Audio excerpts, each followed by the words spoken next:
So let us, in previous lecture, we proved that problem is NP hard or P, maybe even P space hard.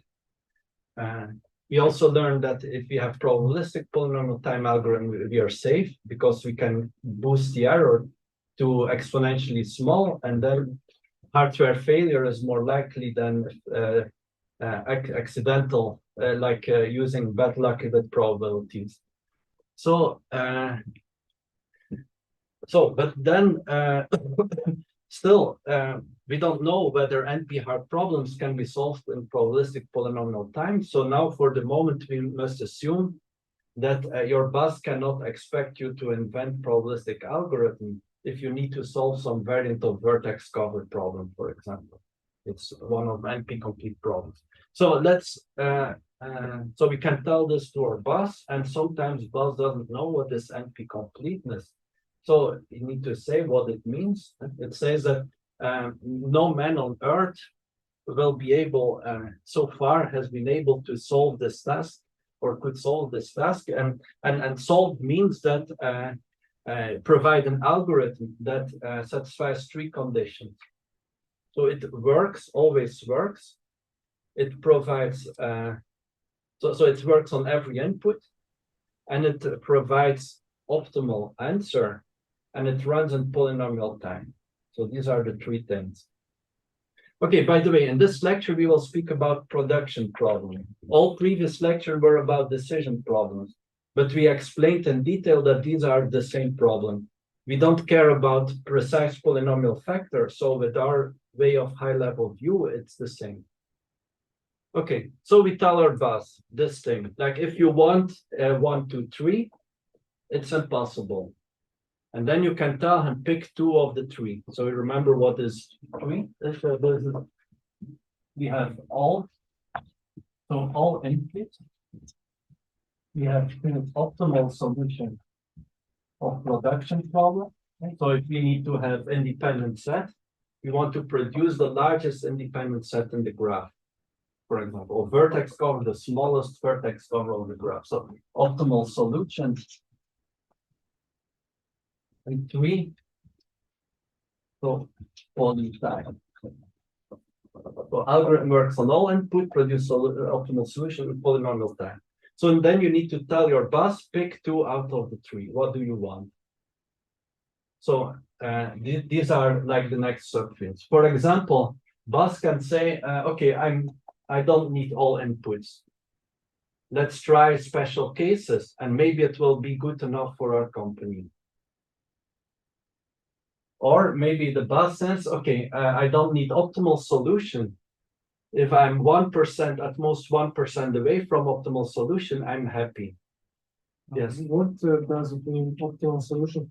I mean, in some problems, we need just any solution to decide whether Yeah, so we spoke about decision problems. For example, we get the graph, and we need to produce vertex cover of certain size.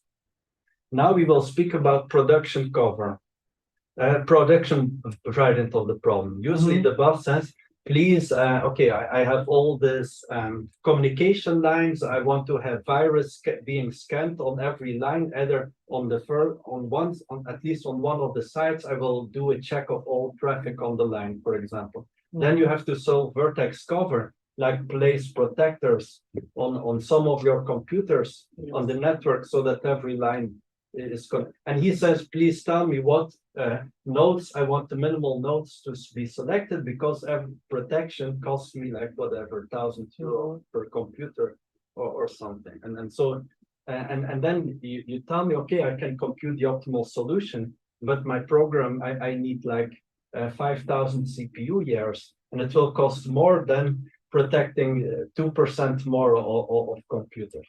So then you can say, let's try to have almost optimal solution. That's the goal of approximation algorithm. So here, special cases, for example, you need vertex cover, but you're extremely lucky because your network is a tree. Like there are no redundant connections. Then you can solve it with dynamic programming. Okay, so like I was saying that, okay, you tell your boss, pick 2 out of 3. And so you want if you want to sacrifice poly time, you said, okay, I can pay for few CPU years, and then you go to parameterized complex. That's about optimizing brute force searches. So the okay, so this is just fun like math, change the problem, and we will have some exercise. Okay, the year is almost okay. Maybe there are nice exercises. Okay, so this is for today, approximation algorithms, and then in January for software engineering, let's do some optimize some searches. It's a really nice area. So parameterized complexity, I already said that. Okay, so now let's finally start with our program for today.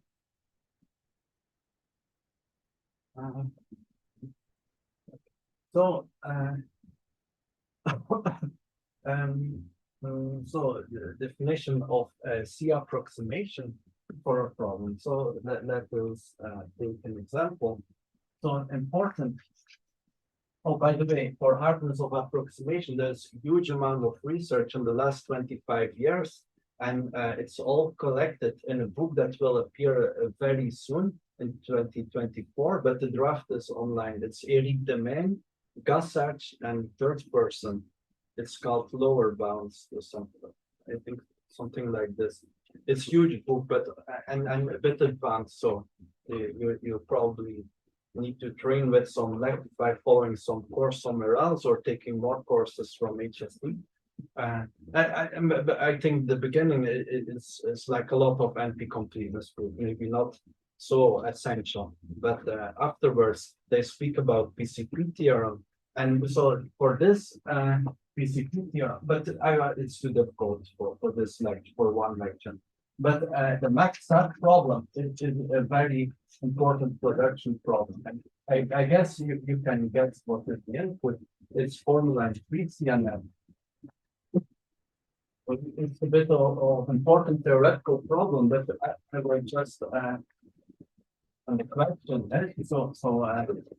Find assignment that makes maximum number of clauses simultaneously true.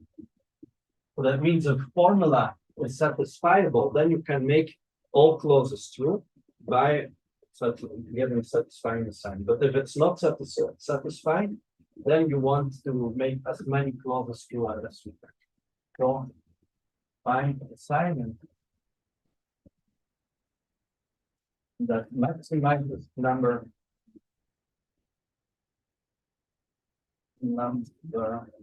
of clauses. Or two clauses.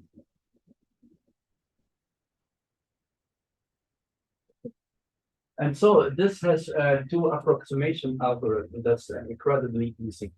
What does it mean, two approximation? There's an algorithm that can satisfy at least half there is an algorithm that always satisfies at least half of the clauses. So a very easy one. So yeah. Yeah. So you take, for example, all zero assignment, or all one of them will be. Yeah, for each clause will be true for at least one of them. Yeah. And so you can always find, and so this is always at least half away from optimum. Kind of very obvious example. So more general, so what is the row approximation? An algorithm.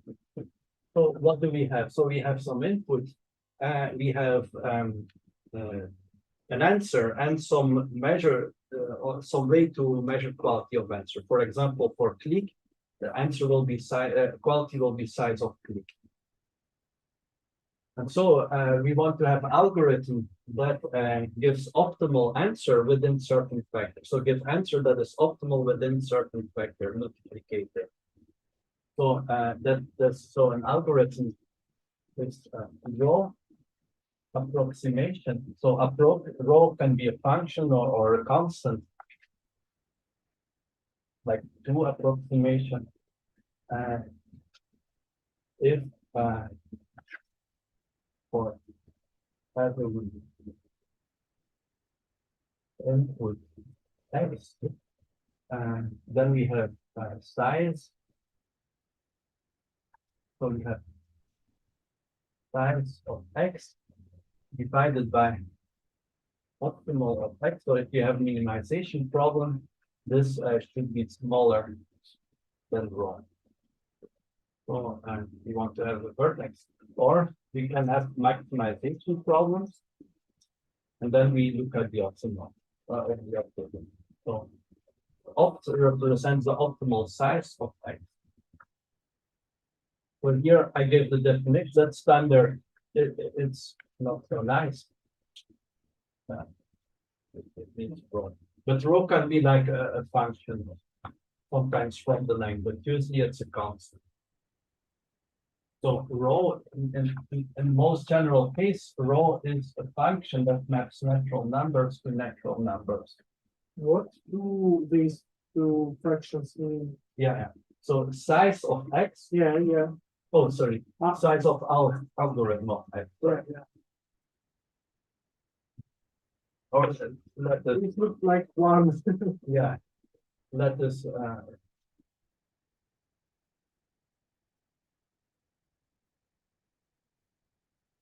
so algorithm alg. So that's the definition.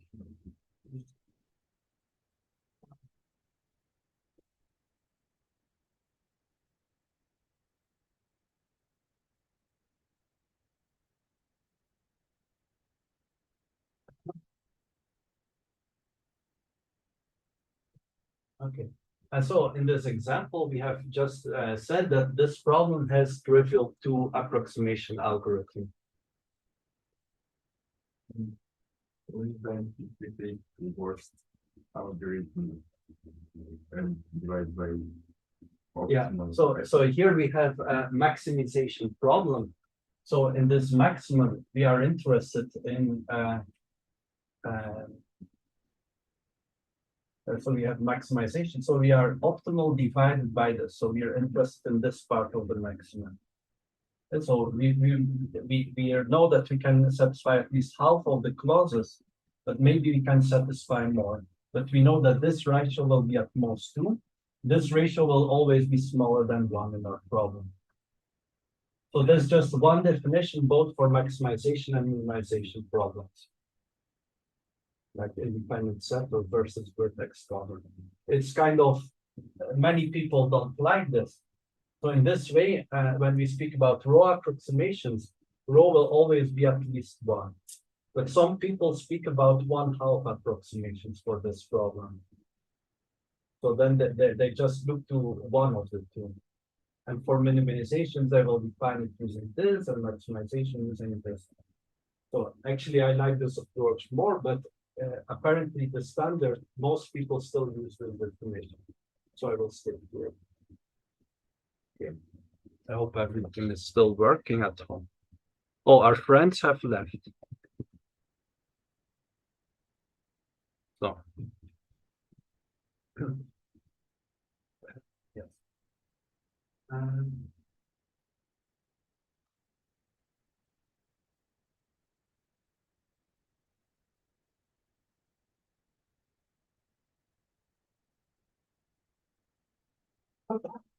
Yeah.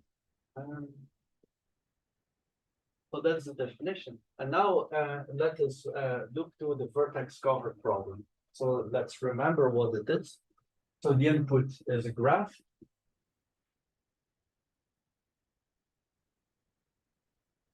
And the question is, find the vertex cover of minimal size.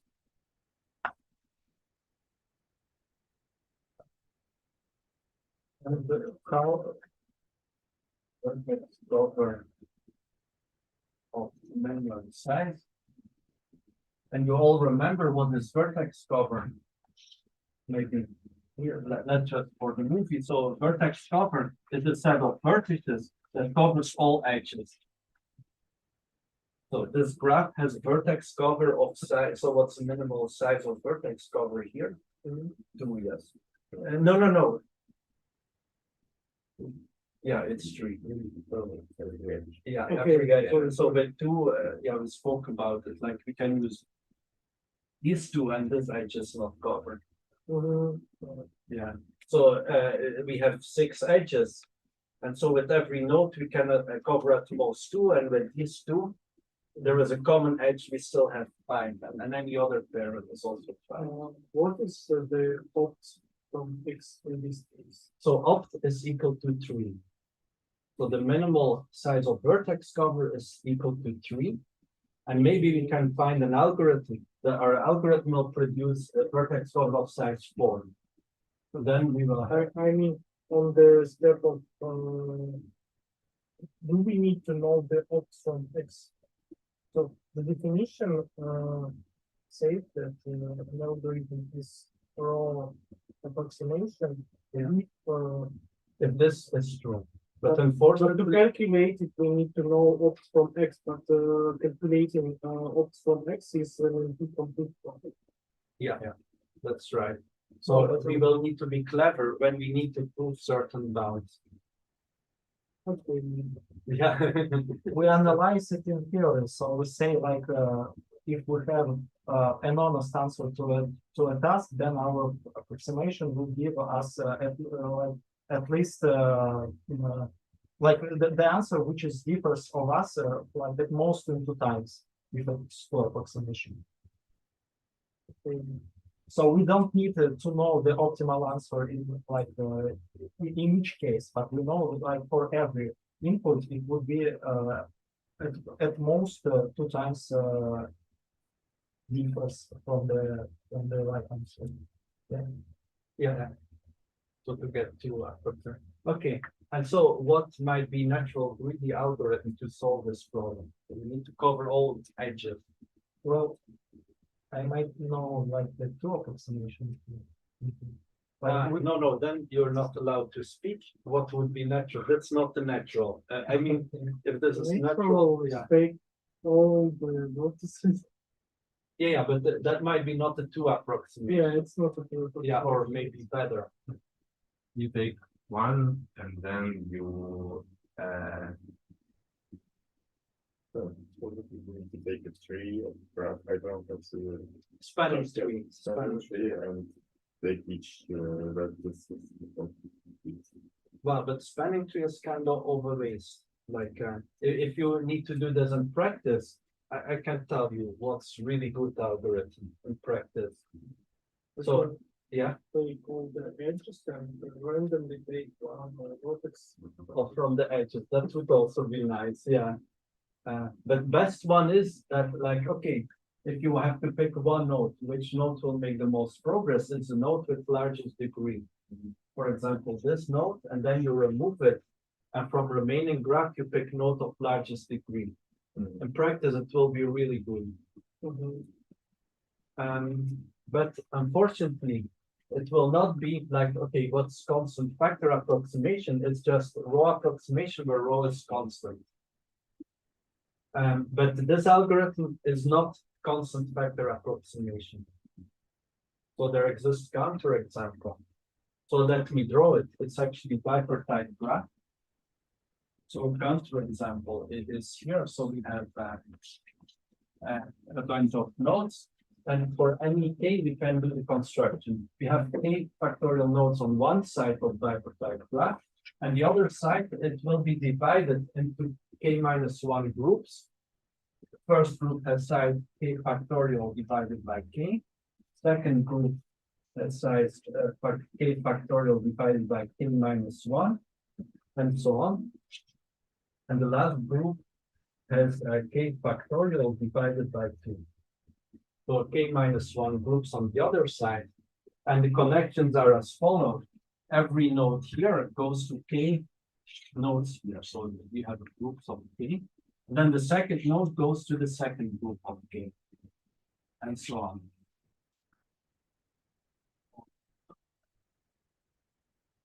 This and so on. Here, this goes to the last group of k. And then the same here, but with k minus 1 node. So the first node goes to k minus 1 nodes.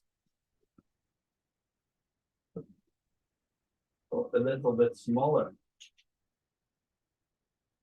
And then the second and so on. So again, k minus 1 here. And then here we go k minus 2 and so forth. And these are just connected to two nodes there. So every node here goes to two nodes there. Okay, that's bipartite graph. And let us now think what happens. Okay, if we run our, okay, by the way, bipartite graph, then just the smallest side is always vertex covering. And if graph is connected, it should be like optimal. No. Okay, oops, okay, but at least minimal size is bounded by minimal size of one of the sides. Minimal size of vertex is bounded by one of the sides of bipartite graph.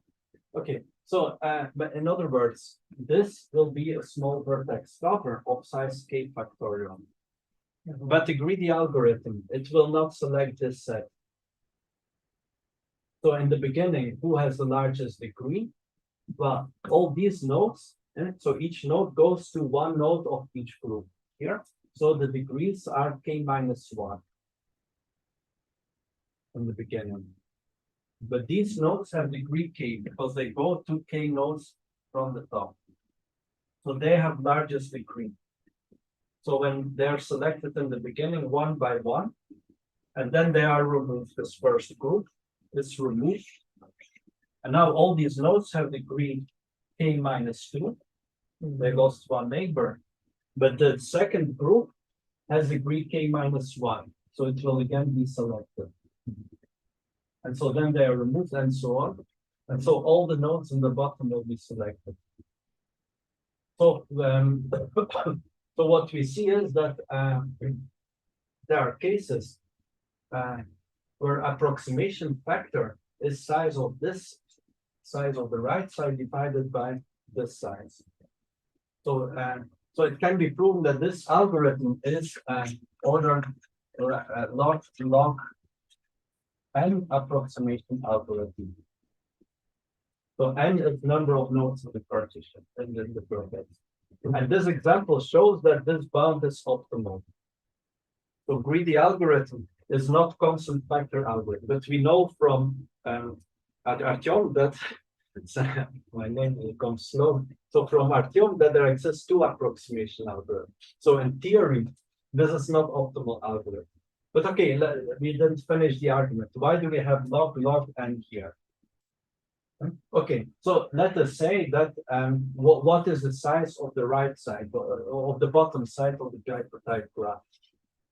So it's equal to k factorial times 1 over k for the first group plus 1 over k minus 1 plus 1, right? That's the size. So number of, when we sum all the groups, all of them have factor k factorial. And the first one has 1 over k, 1 over k minus 1, and so on. So this is the size, and so sum, here we have harmonic series. So this is approximately equal to ln k. Right? So we have k factorial, so it's approximately equal to k factorial ln k. So let's write theta. Yeah, but the optimal size is bounded by the size of the top set, which is k factorial. So we have ln k approximation algorithm. But k is equal to, but we have that n is equal to k factorial, the number of nodes in the graph. So it's ln k theta.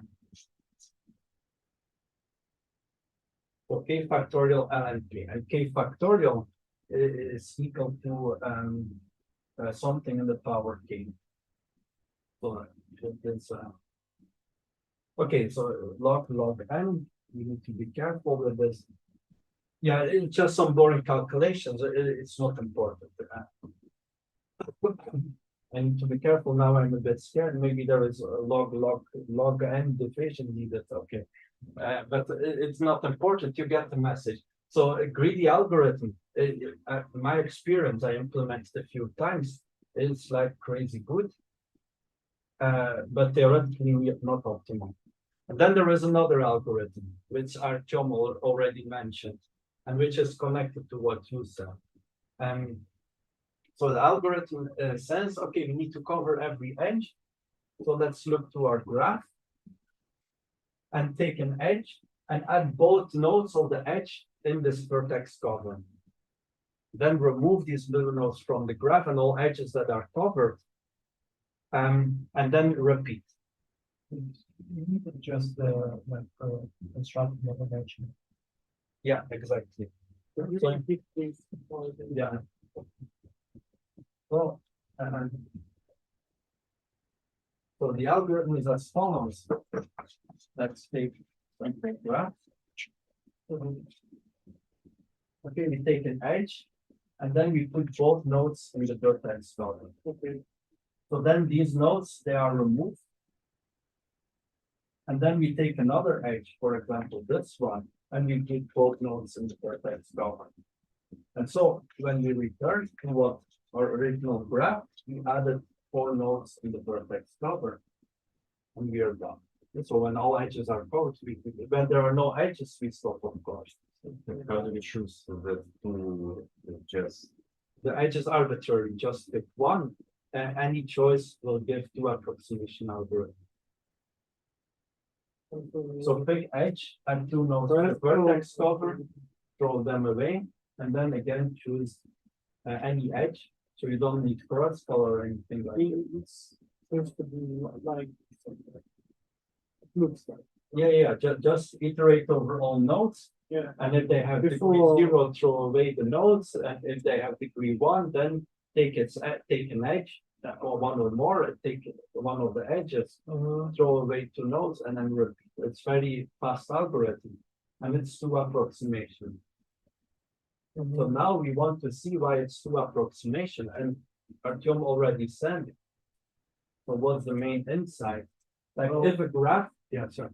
It's important that if you have a matching of size k, but when k is the number of edges, then your discover will be at least k, but the difference will be just 2. Yeah. So if we have a set of edges in the graph and M is a matching, it means that a set of edges without common endpoint.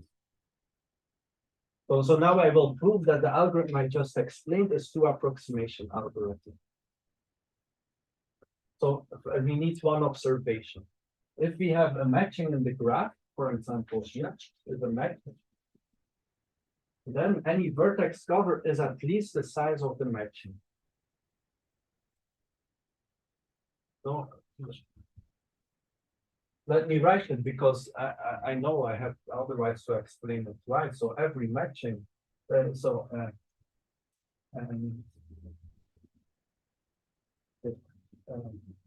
and matching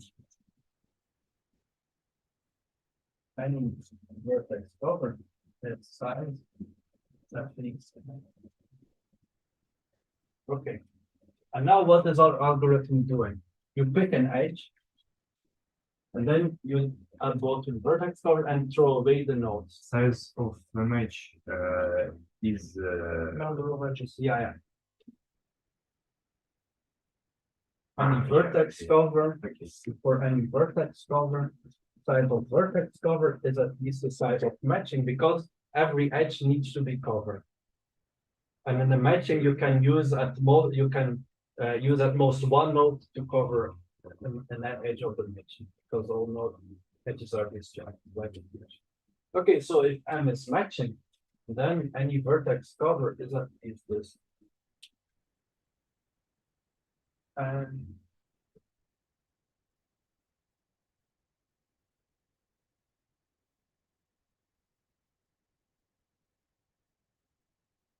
okay, so what now next thing we have to do.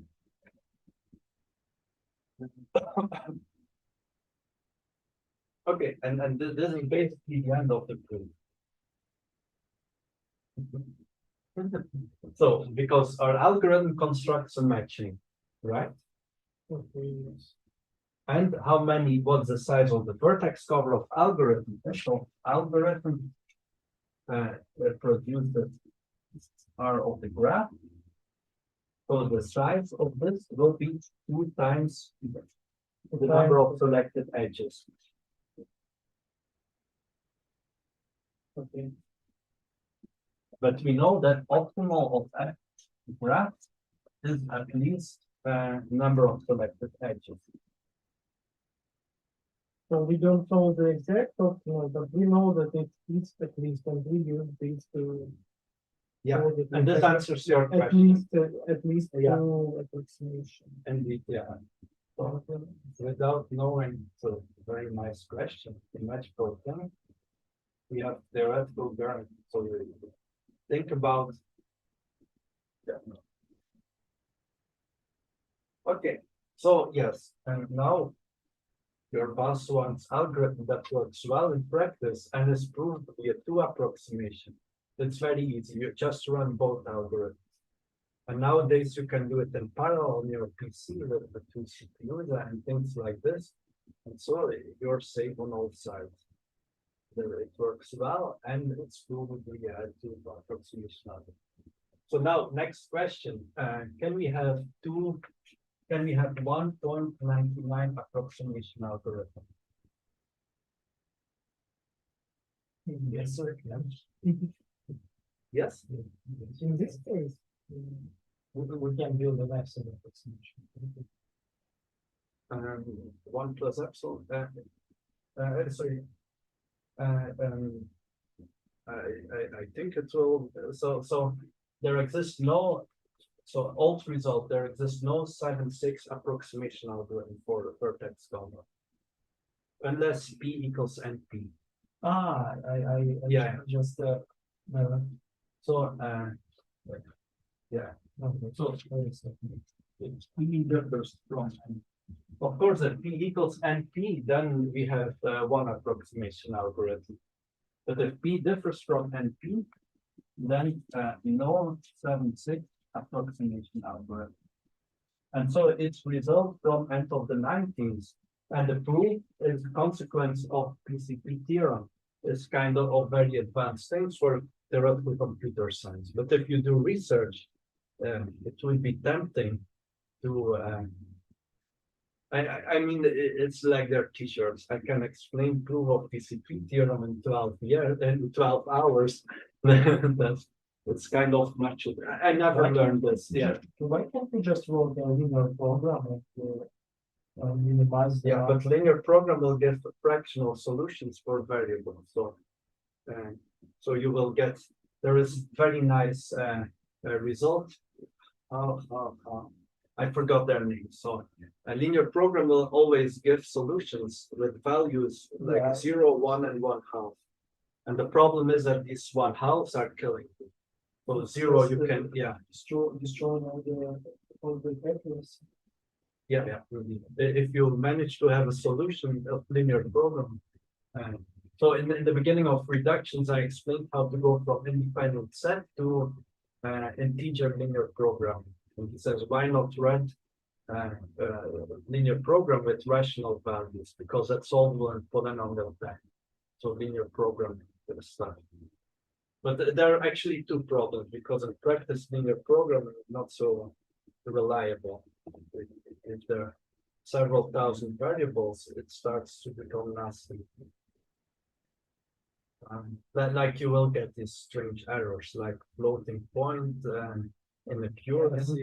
Yeah, but Gian says that it's polynomial time, so we are in theory. So In theory, okay, then we're in theory. Then we have this problem with solutions of 1/2. yeah, I just forgot about that. Yes. So now we have done this and this. Okay. Now the next, let's do another approximation problem. Okay, we lost some people online. So maybe they already learned about this. let's speak about set cover problem. So a greedy set, so what is set cover? And your input is a bunch of sets, and you need to select some of these sets so that you cover the union. So let us say cover. And so here you get sets S1, S2, so Sn. It belongs to a universe U. And then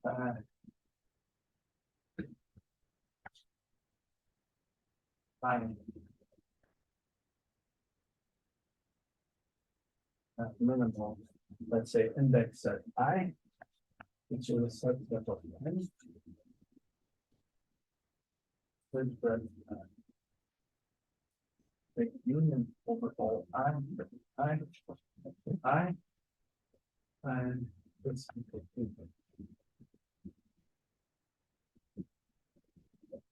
try to invent a problem. So NP hardness, do you remember how you prove it? It was an exercise in the seminar, I think, or it would be. Yeah, there was an exercise. Yeah.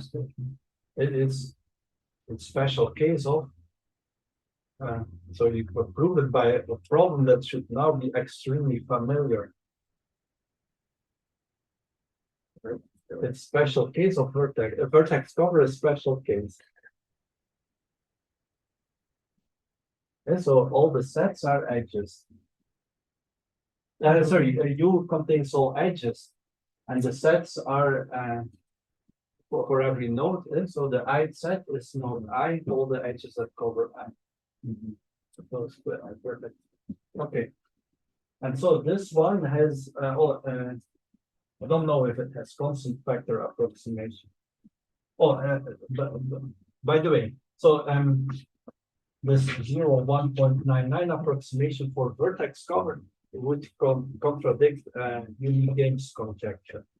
We don't know if this exists, then P equals NP. This inclusion is not known. Many people try to prove it, but they failed.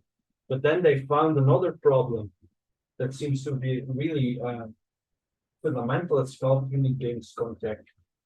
That's also explained in a really nice chapter in this book I just mentioned. For I haven't read myself. Will you send the link to? Yeah, I will put it in the chat. Yeah.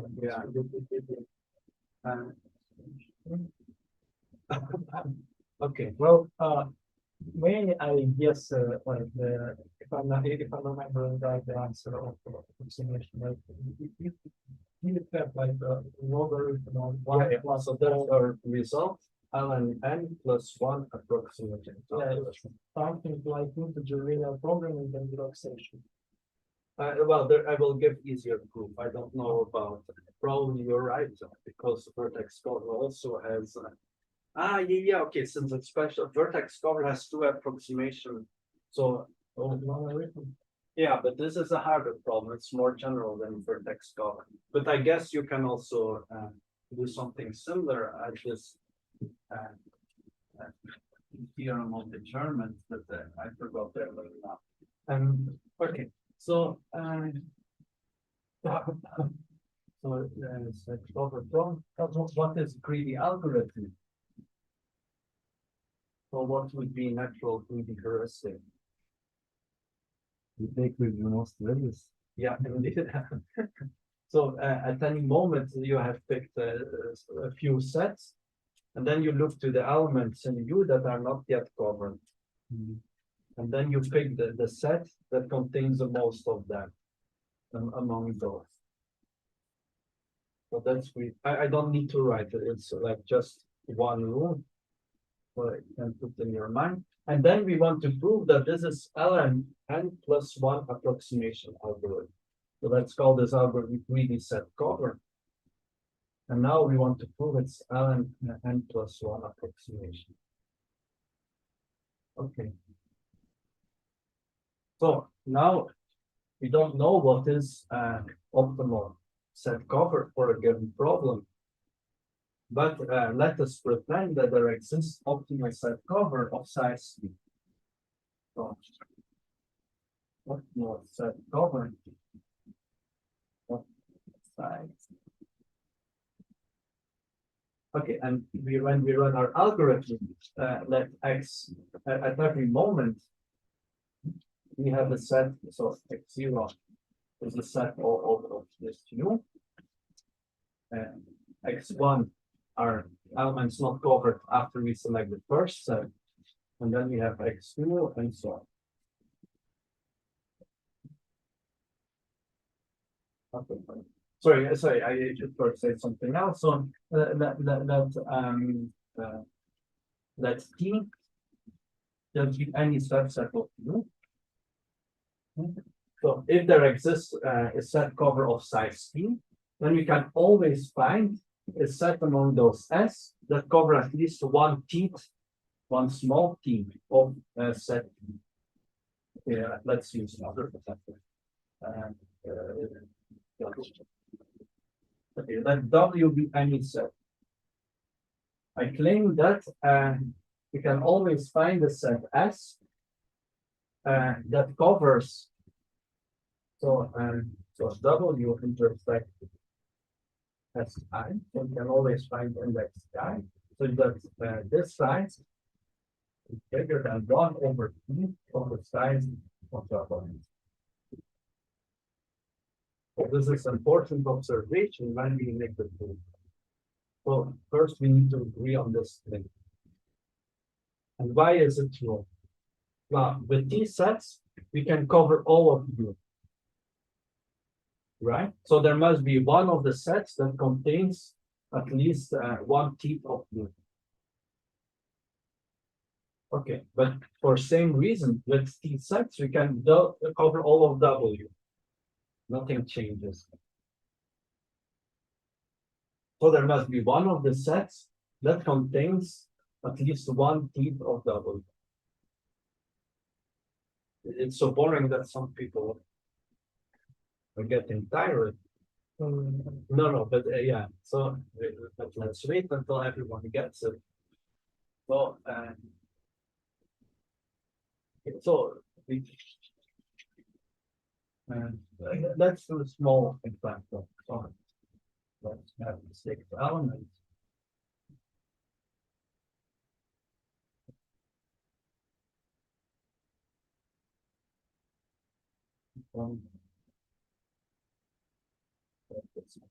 This and then with the stupid. So here we have 4 sets. Yeah, actually, I already cannot see it myself. Let's do a better example.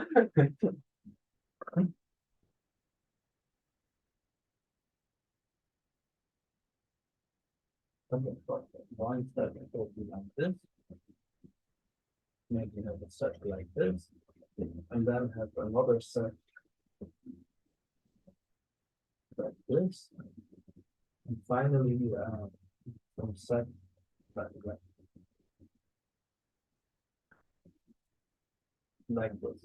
So we have 4 sets, and we can cover everything with 3 sets. And the right set, left set, and top set covers everything. Okay, so we have 6 elements. Now I claim that if we can cover with 3 sets, there must be a set of size at least 2.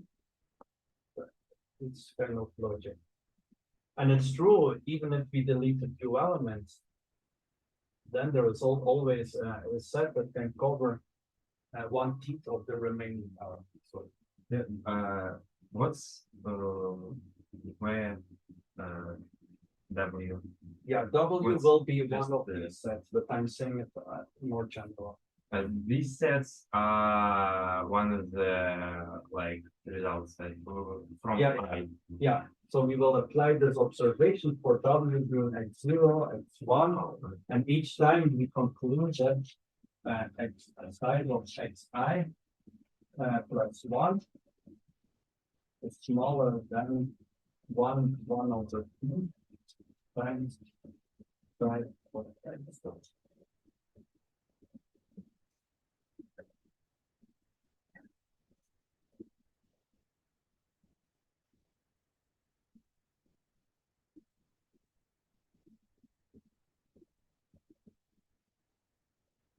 So that's what we don't do. So you agree? No? Okay, let's see one more time. So what is our algorithm doing? So it picks when it has xi elements that are not yet covered. Yeah. Then it will pick the set from these contains maximum number of elements in x2. And then these elements are removed. So we need to look to the maximal intersection of x2. One more time. We have an intersection of all the sets. We take x1. Yeah. We take the x1 is the largest set of all the sets. Yeah. X2 is the Largest. sets. So we throw away all the elements. That's the idea. We throw away all elements that are covered, and then so now we have new sets. We take the largest one again. Yes. Yeah. Then we and what we say is that each time one of the sets contains at least fraction 1/10 of elements in x time. Next previous. Yeah, in the previous.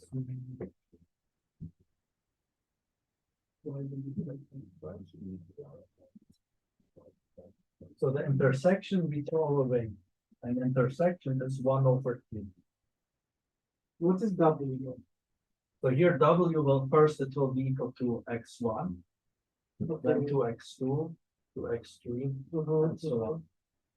Well, each time we choose I, so that W is a string. On the second iteration, W will be equals to x2. It will be x2 set minus x1. We just throw away all the. Yeah, so that's the definition. X2 is equal to okay, xn minus si. I just put it. Yeah, no. What is T? Yeah, and T is the so there exists an optimal set cover of size T. Yeah. So what we conclude from this is that we can always throw away 1/10 of the element. That's the only thing we need from our observation. So here from we don't need to have optimal in our proof. We just need to remember we can throw away one of each set by adding one element to the set code, one new set to the set. I will not say so that you can think. Okay, so we can move. I think I'll wait for the chicken. Okay, yeah. For the foreign note.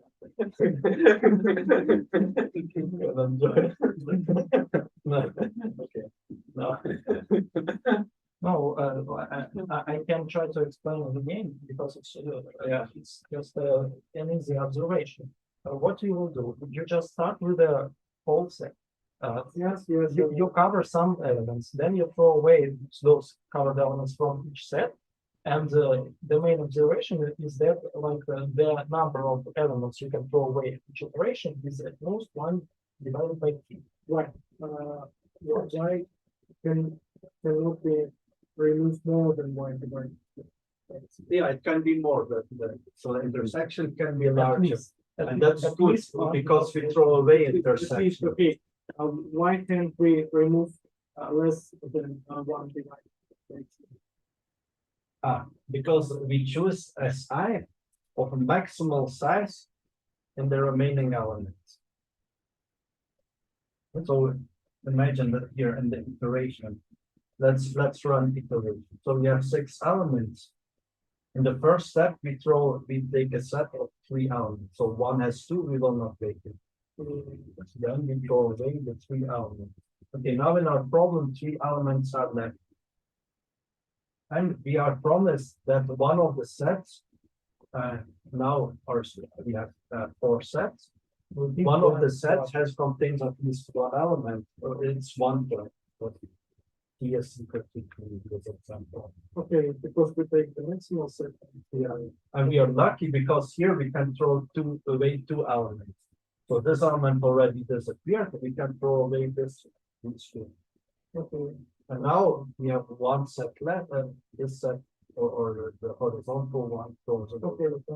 Yeah. Cool. And so it means we finish this one.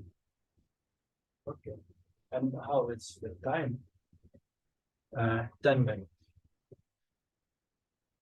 Well, actually 20 because we Yeah, we started a little later, it's okay to.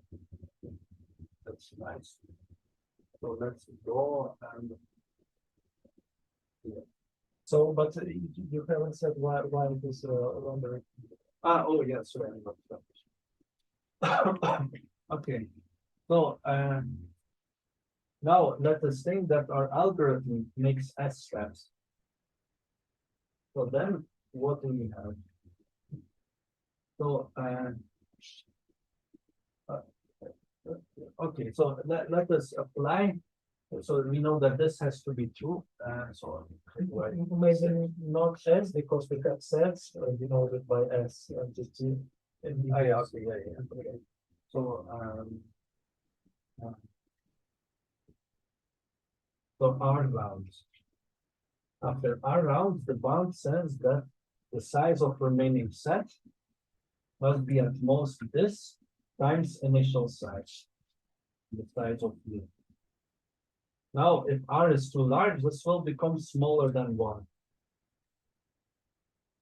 Right? Okay.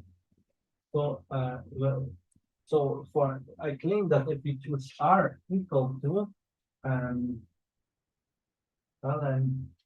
sorry, T times Ln U plus 1, then this value becomes strictly smaller than 1.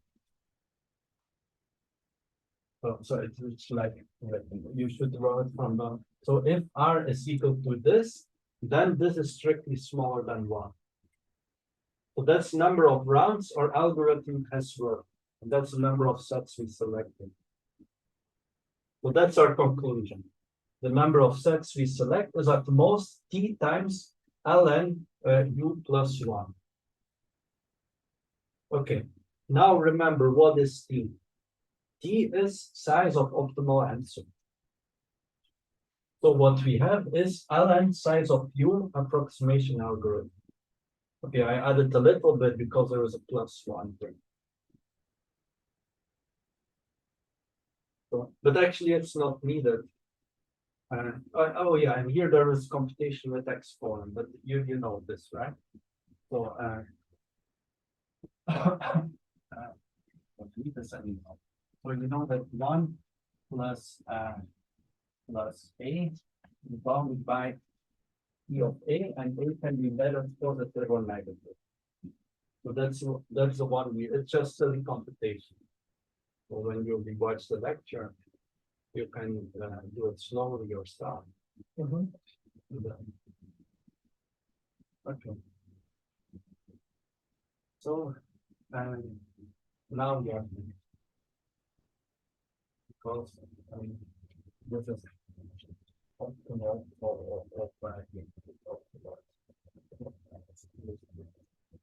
so ln U is bounded by ln of U, and it's the length of the input here. Well, yeah, number of sets. Oh, it might be a bit more. So, okay, I need to be careful. ln n here is input size. So n is a number of sets. Yeah, not the number of sets.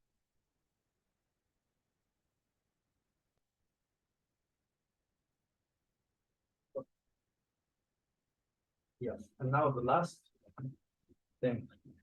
So I need to say what is PTAS then.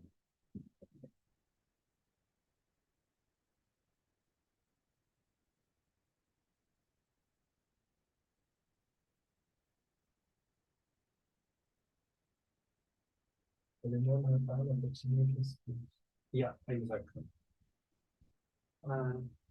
But okay, let's first do the problem, and then it will be easier to say what. Let's first prove theorem, and then say that theorem is just general definition. So I claim that. So first of all, this makes fun problem, and I will do it special case. So it's like on your CPU, there is a bunch of tasks, and CPU needs to do it in like 1 clock unit or whatever unit or time it has to do something. And so there are several CPUs, and it wants to divide the task over the CPUs so that they're all ready in time for the next thing it has to do. And so it wants to like balance the length of the task. So we pretend that it knows how long each task takes. And to divide this, yeah, he just wants that each processor works exactly equally long. And then, so he wants the slowest processor to be ready by minimal time. That's it. So in makespan problem, the input is the length of the tasks. So there are W1, W2, it's the one that was on the board when I write here. W1, so there's, let's say, non-negative rational numbers. Okay, they're actually strictly positive because a task of zero length, that's not so interesting. And so the task is to minimize what's called the makespan. So, minimize over. So we just need a set of only let's use that. This type of task, so that is the maximum of sum I and S, double I, and I not in S, so in N minus S, W I. So that's the task. So we have two processors. The one take all the tasks in the set S, the other one takes the other tasks. And we are interested in the time that both processors are ready. So the sum of the lengths of the tasks. And in our case, it will be not two processes, but Yeah, more processors. There is exercise like this in the seminar. If we say not rational, not fractions, but just rational numbers, doesn't it change anything? Oh yeah, it's easier like this. So it's good point. Let's use. I was thinking about bin packing problem. And then, oh, yeah, good point. Okay, and so now, and the claim is that there is 1 plus epsilon approximation algorithm. So here, for every epsilon bigger than 0, there exists 1 plus epsilon approximation algorithm that runs in polynomial time.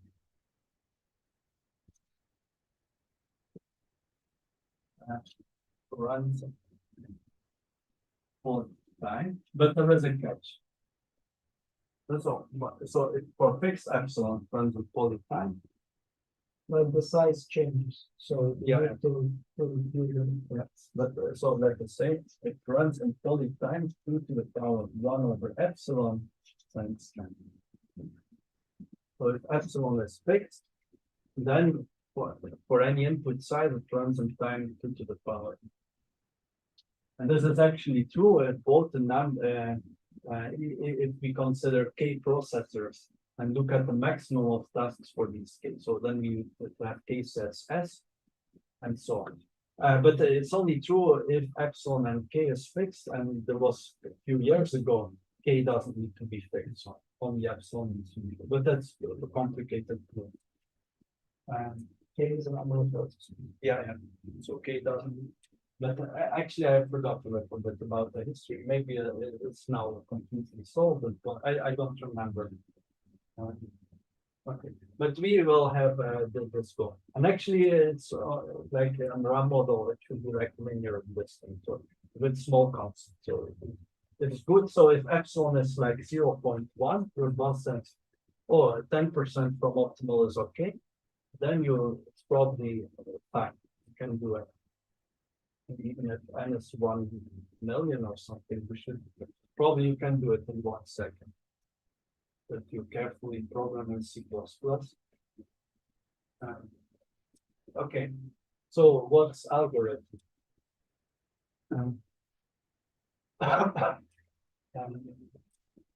Yeah, it's really cool algorithm.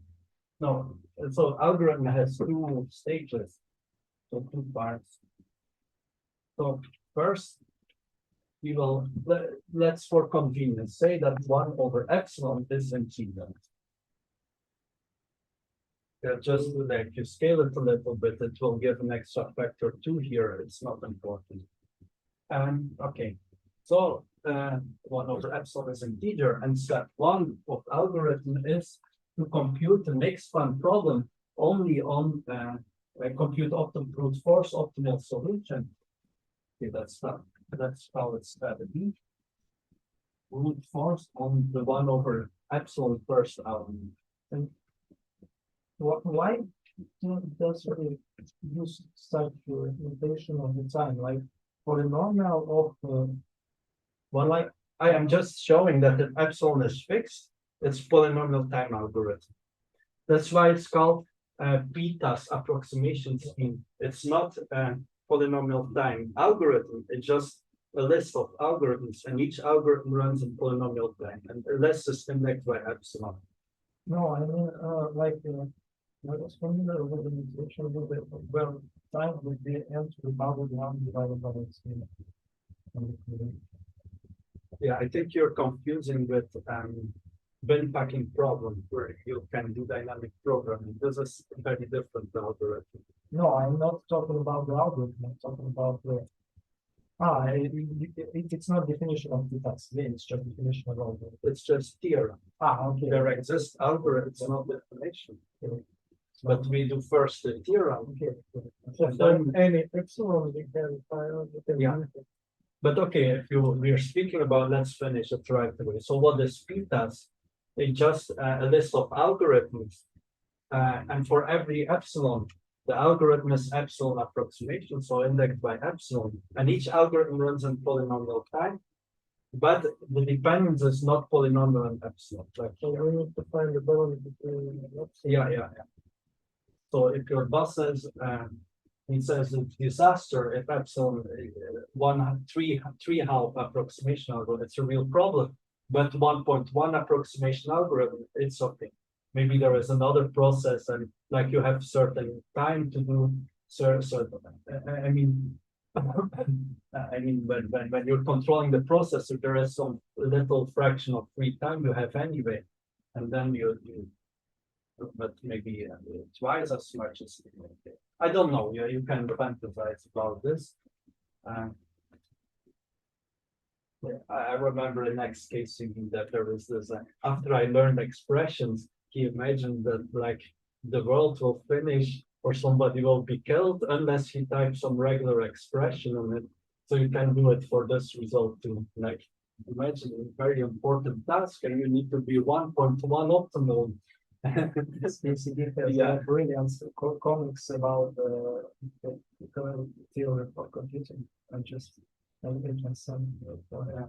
Okay, but we are over time, so you need to finish. Okay, so first step, B step, brute force, and then G step is so for the next one, 1/epsilon plus 1 for the n, then you n place in a greedy way. So what does it mean? So you go to the file that is the shortest one, and you add the task to the smallest sum. It's kind of a natural thing to do, and then you just do it all the time. Okay, and so I will now prove that this is 1 plus epsilon approximation. And then the theorem is proven. Okay, clearly this runs in time following 2 to the power 1/epsilon, right? So brute force is just this time. It is times n because you have to move some a Turing machine on RAM mode, or you even don't like plus. Okay, yes. But the fun is proving that this is indeed one simple algorithm. Just we need to prove correctness. Okay. So let us first get rid of some special case. So what is happening? We have two files, and so we look to the brute force algorithm. We might have something like this. two piles, and then the greedy algorithm will add more things, more classes to it. There is special case, so there are two cases. It can happen that so maybe the algorithm will have a lot of things. This is the case where we need to think a little bit.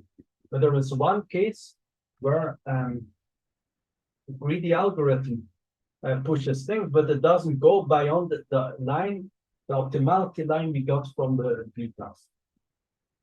So here is the makespan for the PTAS, and then the greedy algorithm adds a bit more, but it doesn't go beyond the PTAS.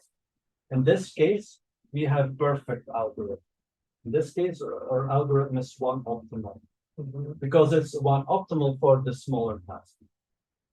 And so the queue where we remove things. Okay, so here we have one plus epsilon algorithm. So now we need to look at the case where the G algorithm increases the makespan. After running G algorithm, the minimal sum is larger. Okay, but in this case, we know that the difference between the two piles is bounded by the size of the element that we so this difference is at most sorry, we are in this case. So in this case, the difference between the two is at most so this difference is at most WM. Okay, I don't know if it's readable from home. It's only one person. Who might fall asleep, because that's the danger of watching from home. Oh, yeah. Okay, so this is at most WN, the difference. And so what we need to prove now is that our algorithm, the size produced by our algorithm minus optimal, so it is bounded by sorry, it's bounded by WN divided by 2. Sorry, what did you say? Did we solve the input? Solve? So no, we didn't. You can do it, it's a good idea. You can then improve like epsilon by like 1/3 epsilon. It's seminar question actually. So where you see that it helps. Okay. But I say that since the difference between the two sums is at most WN, we know that we are at most WN over 2 from optimal. Right? Because if these two sums are equal, we are definitely optimal. So, but now can just so we are WN over 2 from optimal. And we need to go to epsilon times optimal. Okay. Now there is something I forgot to say. Like here, to have this case, we need to have at least be able to run the G step. If number of algorithms is smaller than 1 over epsilon, we can just brute force and we are okay. We don't need the G step. So when we are here, I assume that we have 1 over epsilon, and it is strictly bigger than 1 over epsilon. Okay, and now we can have this last inequality. Epsilon times opt is bigger than WN over 2. So you see why? Okay. So this is what we need. This is what we have. Okay. Okay, so this inequality why is true. Because difference between the piles is WN. The element that we added last, we added to the smallest pile. That means that this pile was smaller. This WM isn't the WM. Yeah, it's the last one. So we run the greedy algorithm on this one, and the last one we add is WN. So that's the element we added last, and like you say, it's clever to sort them from big to small. Then we will have smaller difference. But this is not needed for our proof. It can be any element. Okay. No, you're right. We need to sort that. Yes. Yeah. Yeah. Sorry. Yeah. So it's Yeah. Yeah, we need this, sorry. Yeah. Okay. So this is what we have, this is what we want. So this, but fortunately, we have that Wn over 2 is smaller than this. And so why is this true? If you see that this is true, we are finished. Now we have to use this inequality. Okay, so optimal. It must be bigger than sum of all w's divided by 2. Okay. And Wn is bigger than 1 over epsilon. So this sum is bigger than 1/2 times n times Wn. And n is bigger than 1 over epsilon. 1 over 2 epsilon. So we are good.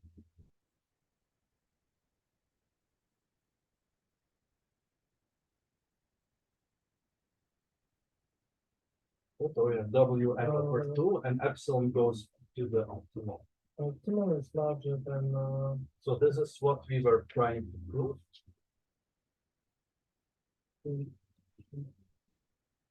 And we have it now.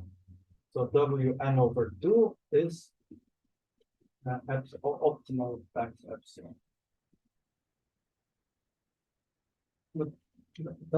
Wn is the smallest element. Yeah. No? Yeah, Wn is small. Sorry, you're right. You last sort. I mean, it's at least one. It's at least a half from the sum of all elements. It's larger than a half of the least element Yeah, divided. yeah. N times the least element, yes. Right. But the sum, because W1 is bigger than Wn, W2 is bigger than Wn, and so on. Okay. And because Wn is Yeah, small. I see. And then we said that we only do the second step if n is large enough, and we get here. So optimal is this. And so we have this and this and this.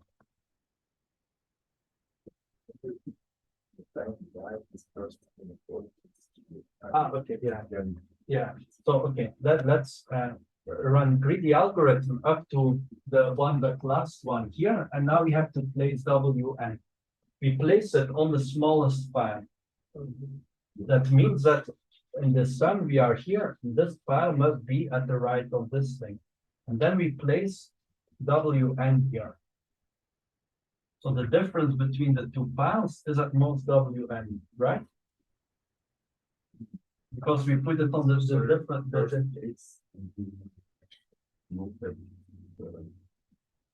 Yeah, so first case is if we add things, but our makespan doesn't increase while running the greedy algorithm.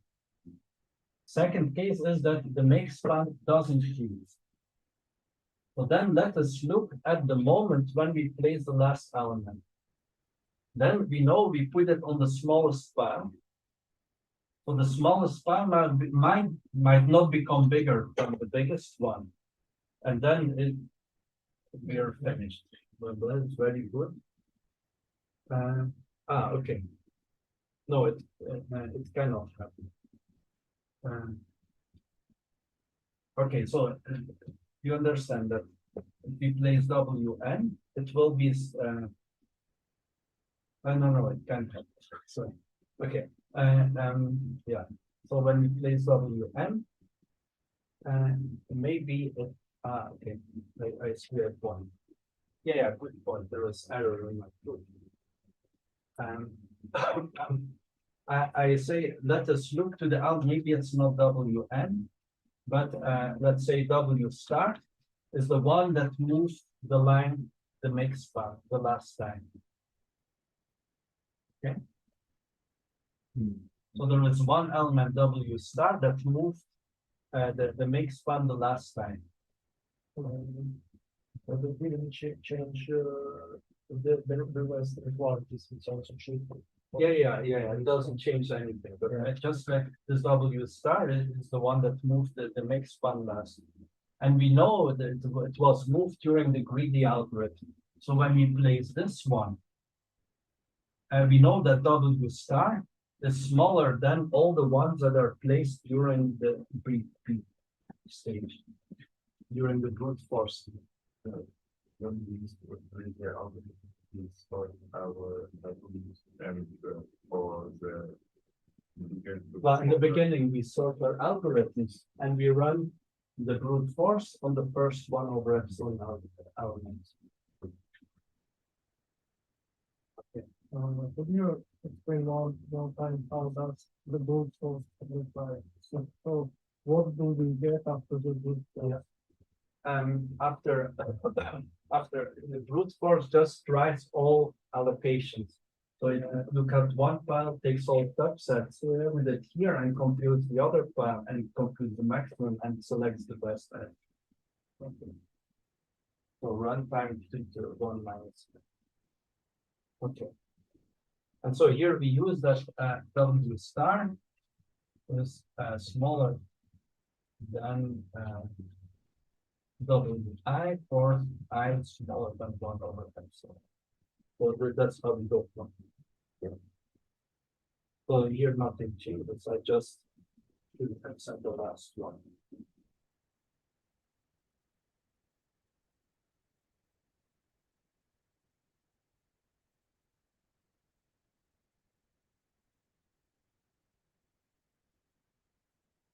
Yeah, so I assume that the last time the makespan moved happened during the greedy algorithm, and all elements that are used here are smaller than elements placed in the brute force phase. And that's why it's one algorithm, one proof action. I would still state that W star when we add W star our Yeah, W star. So the one that pushes the makespan the last time. yes and will be less or bigger than Yeah, this is bounded by any element that was placed during the brute force. And we know that 1/epsilon elements were placed in the brute force. So when we here we can find 1/epsilon elements that are larger than W star. So that's why we have this inequality.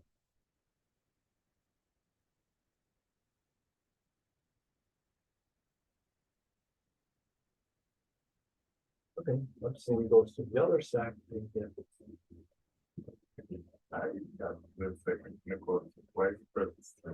This one, optimal. Right. Sorry, this one. Yes. Okay, so so the last time we push makespan, we add to the smallest span.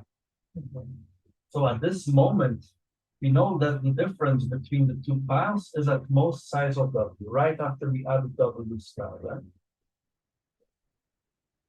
Because the sum goes here. So that is the first sum, that's the second sum. We add W star to the smallest sum. So then by assumption, it must become bigger than the other path. If our sum will be less than our sum. Yeah, so that's how we choose the place of W star. Yes, and after we add W star, our sum still less than Yeah, it can happen that this grows further, but by assumption, we said the last time makespan changes, so it will not go further than this thing. So difference can only increase between those two piles. So difference between piles is at most W star. This needs to be clear, and then we can understand that we can just the W star. I forgot to change them. Right. The moment when the difference is different or So we take the moment the last time the maximum increases. And then after this moment, the difference can only decrease.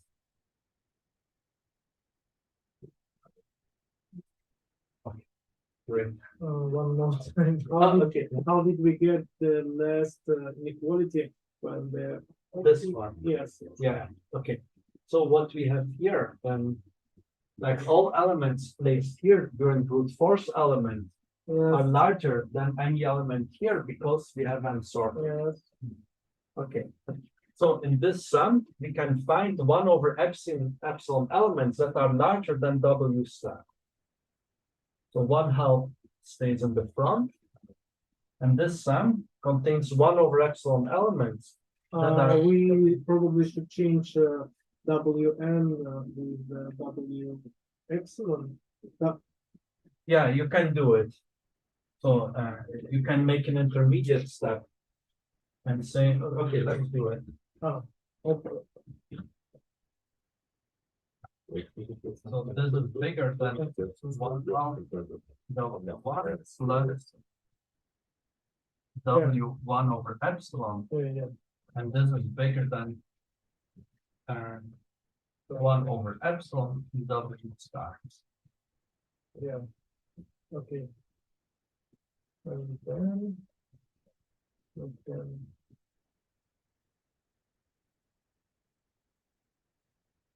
okay, we can just move epsilon into opt. Yeah, epsilon multiplied by opt is larger, is at least one half multiplied by W star. Yeah.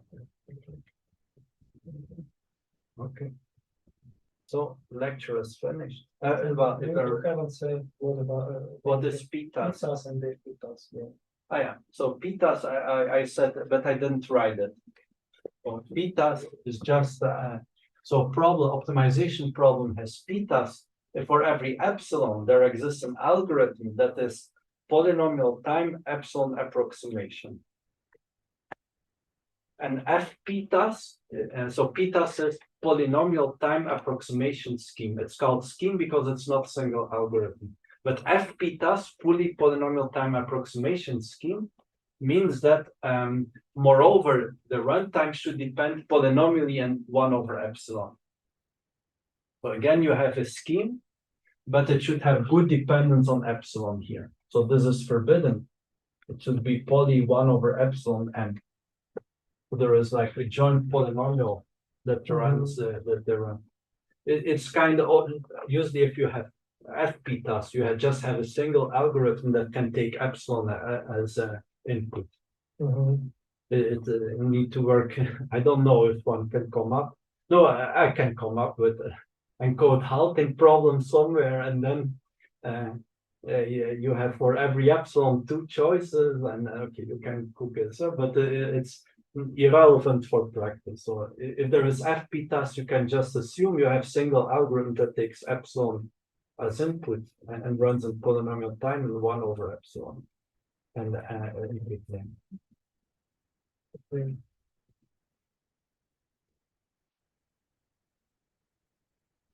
Okay, so now you are good.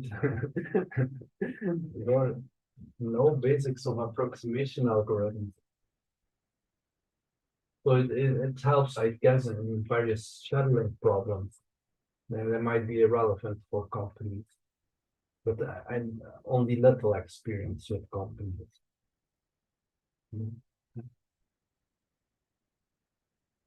I studied physics, which is not useful to speak about companies.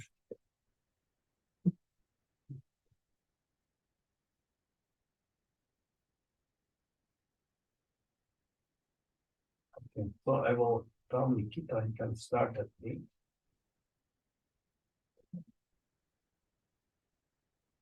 Do we stay here for the seminar or? Oh, can you go to Yeah. Artyom's room? Like he has a special room for you.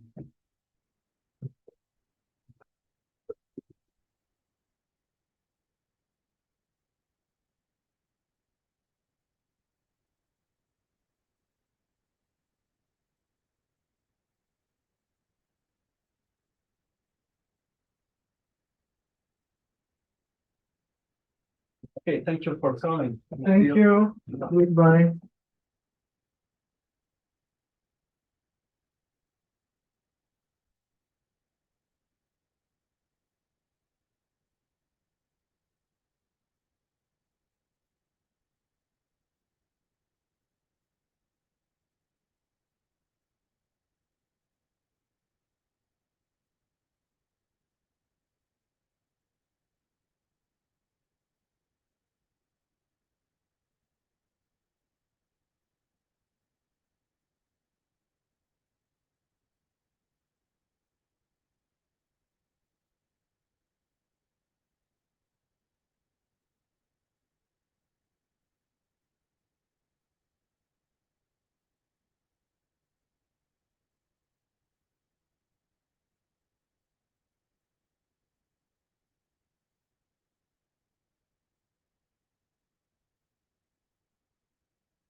Hmm.